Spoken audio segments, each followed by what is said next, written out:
Olá, desejo que todos estejam bem. Nós vamos dar continuidade à leitura do livro Nossos Filhos são Espíritos, de autoria de Hermínio Corrêa de Miranda. Nós vamos ver o capítulo 8, Para que nascemos? É uma pergunta. Vejamos algumas das reflexões do Sr. Hermínio Corrêa de Miranda neste capítulo. Como não podemos comentar todo o livro da Sra. Umbach, o que seria praticamente escrever outro volume, resolvi selecionar e resumir apenas 2 ou 3 aspectos que me pareceram mais importantes como sustentação do nosso próprio trabalho. Então, o autor está se referindo às perguntas que a doutora Umbach fazia às pessoas que participaram do seu estudo.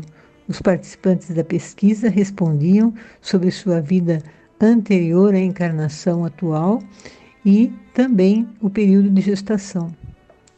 A escolha da época, por exemplo, por que teria toda aquela gente escolhido a segunda metade do século XX para nascer? Então, de fato, a pergunta tem motivos. Muitas pessoas que participaram da pesquisa nasceram no período do século XX. E essas estatísticas, no planeta e mesmo no Brasil, elas triplicaram a população, Continuando a leitura. Há uma ampla variedade de respostas a essa pergunta, mas creio que podemos resumir dizendo que existe, para esse período, grande expectativa de aprendizado, de iluminação do ser, que começa a tomar consciência de si mesmo, de sua condição de criatura imortal e perfectível.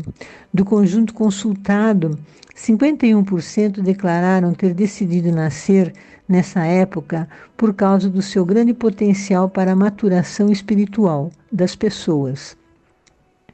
Houve quem dissesse que muitos espíritos evoluídos estavam renascendo agora e que estamos todos mais próximos da paz mundial e de um sentimento de integração na humanidade como um todo. Ou que muitas grandes almas estão vindo juntas para a elaboração de uma era de ouro, na qual mudanças monumentais começam a ocorrer e ainda ocorrerão. Então, sim, se consultarmos esse período, vemos que vieram líderes em diversos países com o objetivo de renovar o convívio das pessoas, vencendo os preconceitos e igualando os direitos das pessoas. E os povos, de um modo geral, também buscavam renovações. Na verdade, a predominância desse tom otimista quanto aos negócios do mundo, embora uma percentagem relativamente inexpressiva de 4 em 100, ainda conserve uma atitude pessimista em relação à época em que decidiram nascer. Muitos, contudo, vieram por causa de suas ligações com outros seres que aqui se encontravam ou estavam para nascer. Razões muitas. Procurar melhor entrosamento, reparar faltas cometidas com essa gente do passado, ou doar alguma coisa de si a alguém ou à humanidade. Uma senhora declarou que tinha consciência de haver nascido para produzir um líder político. Então vemos que há um grupo de pessoas que queriam reencarnar com o objetivo de evoluírem, melhorando nos relacionamentos com as pessoas de modo geral. Várias pessoas declararam ter escolhido este período da história por causa das conquistas programadas para as pessoas de sua condição, ou seja, não apenas maior liberdade para a mulher, mas principalmente considerável melhoria de status. Então, de fato, a mulher foi adquirindo direitos no decorrer do tempo, mas já estavam mudando mais, anteriormente. Quanto à escolha do sexo, as razões são ponderáveis e informativas. Escolhi vir como mulher, disse uma moça, porque ela é mais amorosa, expressiva e ligada em si mesma. Sinto que meu lado feminino é melhor para refletir tais aspectos. Então, o autor destaca aqui nesta frase, meu lado feminino, que era isso que a pessoa estava escolhendo, nascer no sexo feminino por desenvolver mais, o amor, né, a forma de se expressar. Outra pessoa expôs da seguinte maneira suas razões. Bem, eu realmente não escolhi meu sexo, mas fiquei satisfeito ao saber que desta vez seria homem. Estive no sexo oposto na maioria das minhas existências mais próximas e levei vidas miseráveis por isso. Então, no Livro dos Espíritos, na questão 201, esclarece que isso acontece na questão, vemos na questão 202. Os espíritos escrevem que aqueles que reencarnam fazem escolhas referentes ao sexo conforme as provas que devem passar, os aprendizados que precisam ter, né? Então eu vou ler as questões do Livro dos Espíritos sobre esse tema. Questão 201. Em nova existência, pode o espírito que animou o corpo de um homem animar o de uma mulher e vice-versa? De certo, são os mesmos os espíritos que animam os homens e as mulheres. Questão 202. Quando errante, que prefere o espírito, encarnar no corpo de um homem ou no de uma mulher? E a resposta é: isso pouco lhe importa. O que o guia na escolha são as provas por que haja de passar. Então, algumas pessoas, dependendo da prova que a pessoa tem que passar, ela pode precisar nascer no sexo masculino ou feminino. Vamos ver um comentário de Kardec sobre essa questão. Os espíritos encarnam como homens ou como mulheres porque não têm sexo, visto que lhes cumpre progredir em tudo, cada sexo, como cada posição social, lhes proporciona provações e deveres especiais, e com isso, ensejo de ganharem experiência. Aquele que só como homem encarnasse, só saberia que sabem os homens. Continuando a leitura. Sobre os objetivos e finalidades da vida, a tônica é, inquestionavelmente, o aprendizado, ou melhor, o reaprendizado do amor fraterno. Incrível como em pessoas tão diferentes umas das outras ocorra tal coerência e identifiquemos tão sólida e concludente convergência. Quando você perguntou acerca da finalidade da minha vida, compreendi que é a de estabelecer um novo relacionamento com pessoas a quem devo por prejuízos que lhes causei em vidas anteriores. Tenho também agora de que devo ajudar, tenho certeza agora de que devo ajudar meu marido alcoólatra nesta vida, porque fui cruel com ele em existência anterior. Ou, meu objetivo, outra pessoa, né? Meu objetivo foi o de conciliar-me com algumas pessoas pelo dano que lhes causei em vidas passadas. Então, a encarnação é para evoluirmos e fazer parte da evolução, aprender, perdoar, auxiliar, reparar erros, né? E, resumindo, né, o que Jesus disse: amai-vos uns aos outros.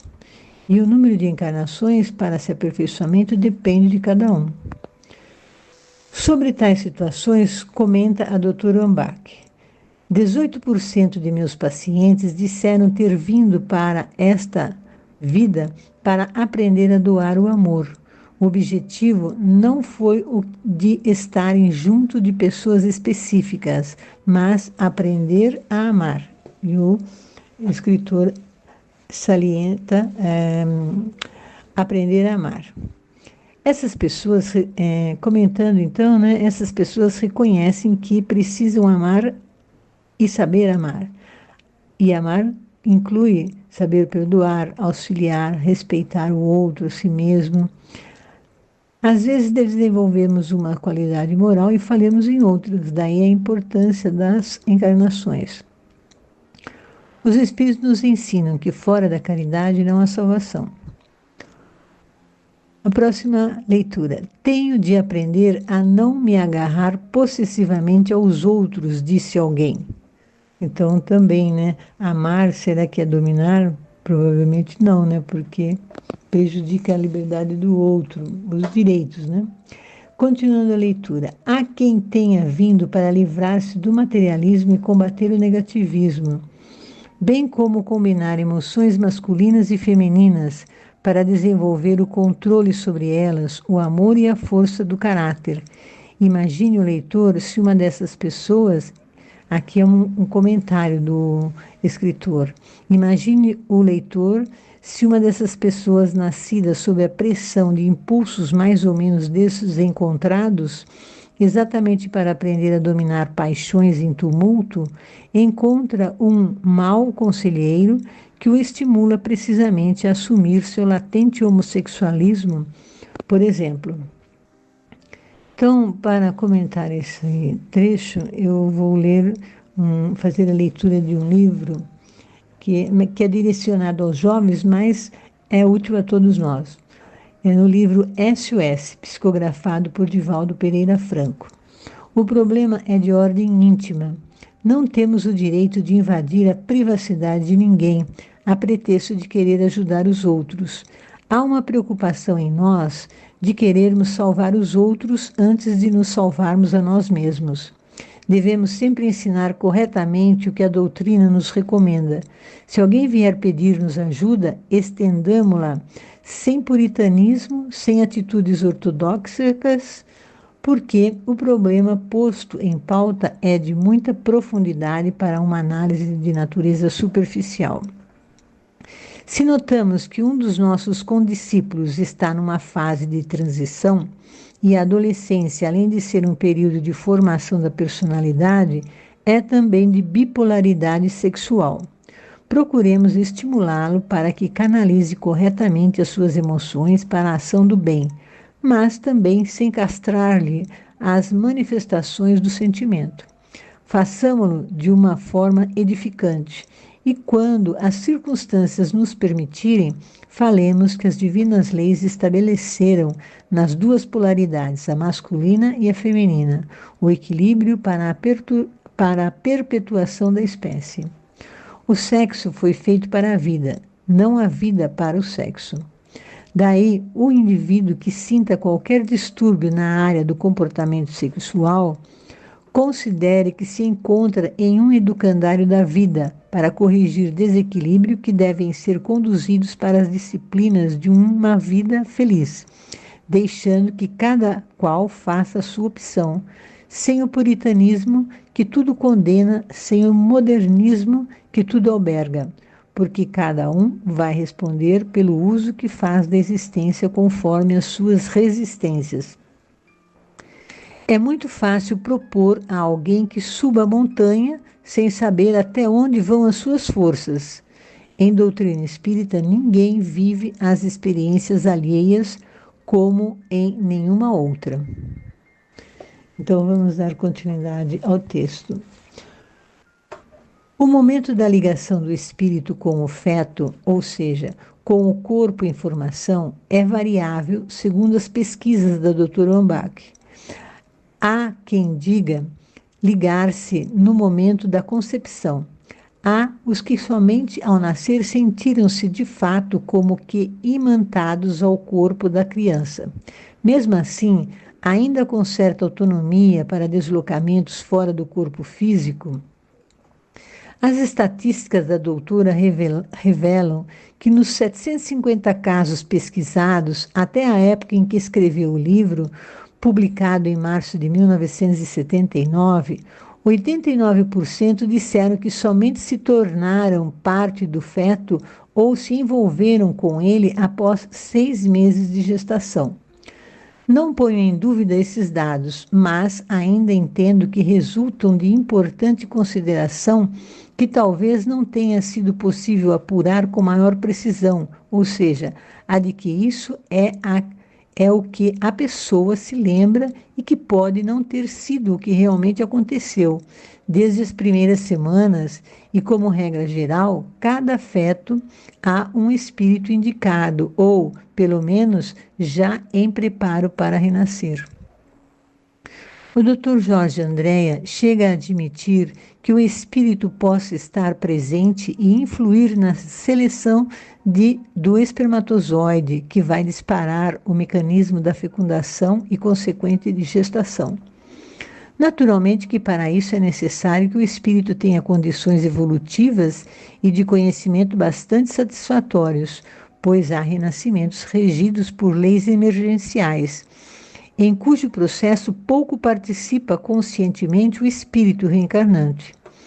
É certo, porém, que a presença do espírito, ou pelo menos sua imantação ao feto, é vital ao desenrolar do processo, dado que é o seu perispírito que traz as matrizes kármicas que entram como componente decisivo na formação do novo corpo físico, interagindo com os mecanismos puramente genéticos. Então, para ficar mais claro, talvez, eu vou ler algumas questões do Livro dos Espíritos. Em que momento a alma se une ao corpo? E a resposta é: a união começa na concepção, mas só é completa por ocasião do nascimento. Desde o instante da concepção, o espírito designado para habitar certo corpo a este se liga por um laço fluídico que cada vez mais se vai apertando até ao instante em que a criança vê a luz. O grito que o recém-nascido solta anuncia que ela se dá conta no número dos vivos e dos servos de Deus. Questão 351. No intervalo da concepção ao nascimento, o espírito goza de todas as suas faculdades? Resposta: mais ou menos, segundo a fase, porque não está ainda encarnado, mas ligado ao corpo. Desde o instante da concepção, a perturbação começa a envolver o espírito, advertido assim de que chegou o momento de tomar uma nova existência. Essa perturbação vai crescendo até o nascimento. Nesse intervalo, seu estado é mais ou menos o de um espírito encarnado durante o sono do corpo. À medida que o momento do nascimento se aproxima, suas ideias se apagam, assim como a lembrança do passado se apaga desde que entrou na vida. Mas essa lembrança lhe volta pouco a pouco à memória no seu estado de espírito. E agora vejamos a questão 352 do Livro dos Espíritos, né? No momento do nascimento, o espírito recobra imediatamente a plenitude de suas faculdades? Não, elas se desenvolvem gradualmente com os órgãos. Ele se encontra numa nova existência. É preciso que aprenda a se servir dos seus instrumentos. As ideias lhe voltam pouco a pouco, como a um homem que acorda e se encontra numa posição diferente da que ocupava antes de dormir. Vejamos agora a questão 354. Como se explica a vida intrauterina? É a da planta que vegeta. A criança vive a vida animal. O homem possui em si a vida animal e a vida vegetal, que completa ao nascer com a vida espiritual. Então, vemos que o espírito, a partir da fecundação do óvulo, ele já estará ligado ao início, né, do corpo em desenvolvimento, né? E está ligado a ele ao corpo no início da formação através de um cordão fluídico. O espírito pode estar próximo ao corpo da mãe, mas não no útero dela. No decorrer da gestação, o cordão se liga, liga o espírito ao corpo, né, desde o começo. Mas esse cordão vai diminuindo até que ele fica, até que o espírito se penetra, né, no útero, né, fica no corpo da mãe, quando está próximo de nascer. Continuando a leitura. Exemplos dramáticos de tais casos são os de antigos suicidas, cujos moldes perispirituais estão danificados nos pontos afetados pelo gesto de desespero, ouvido, coração, aparelho digestivo ou respiratório, caso tenham sido atingidos, respectivamente, por tiros, ou tenham se matado com a ingestão de venenos, ou ainda por sufocamento ou afogamento. Então, dependendo da maneira do que a pessoa usou para se suicidar, ela vai, quando reencarnar, ela vai apresentar uma dificuldade física relacionada à ingestão do veneno ou de um tiro que ofende determinada parte do corpo. Então, eles têm algum problema na parte física na outra encarnação. Da mesma forma, seres que não tragam tais compromissos retificadores têm assegurado pelas leis divinas que tudo regem com infalível sabedoria, direito a um corpo apropriado às nobres tarefas que venham a desempenhar na Terra, como um bom cérebro físico, mãos dotadas de recursos para habilidades específicas ou saúde que lhes garanta os anos de vida de que necessitam para levar a bom termo suas tarefas. É evidente, repetimos, que tudo isso precisa interagir com os componentes genéticos dos pais, do que se depreende como são complexas e delicadas as operações que se desenrolam nos bastidores de uma coisa aparentemente tão simples e automatizada como a geração de uma criança. Né? Sim, porque em princípio, o mecanismo da fecundação em si não exige nenhum tipo especial de competência ou conhecimento da parte dos pais, muitos dos quais não têm a menor ideia das inconcebíveis complexidades dos processos e das leis que fazem tudo isso funcionar com assombrosa precisão. O mecanismo começa a mover-se desde que são promovidas, no mundo invisível, aos nossos olhos habituais, as negociações, entre aspas, para que um grupo espiritual consiga renascer junto com uma programação coerente, relacionamentos bem definidos e tarefas específicas a realizar. Nada é deixado ao acaso ou à improvisação, embora haja flexibilidade para dar opções.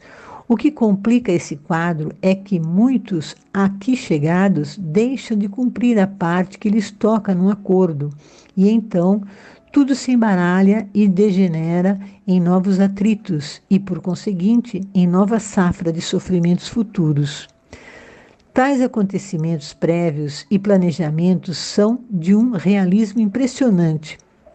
A doutora Ambach colheu, por exemplo, o depoimento de uma pessoa que, percebendo que a mãe estava pensando em provocar um aborto, manteve com ela um contato decisivo, de espírito a espírito, e ganhou sua causa, pois conseguiu que ela desistisse de seu funesto intento. Outra narrou uma curiosa historinha que vale a pena resumir pelas lições que contém. Essa história curiosa está no capítulo 9, que veremos outro dia. Agradecemos a Deus pelos ensinamentos que nos auxiliam a compreender e amar a vida. Deus nos criou com amor e Ele nos escolhe como ser co-criadores. Que Deus possamos a cada dia melhorarmos, que Deus nos auxilie a melhorarmos um pouco mais. Agradecemos a Deus e o nosso protetor. Que assim seja.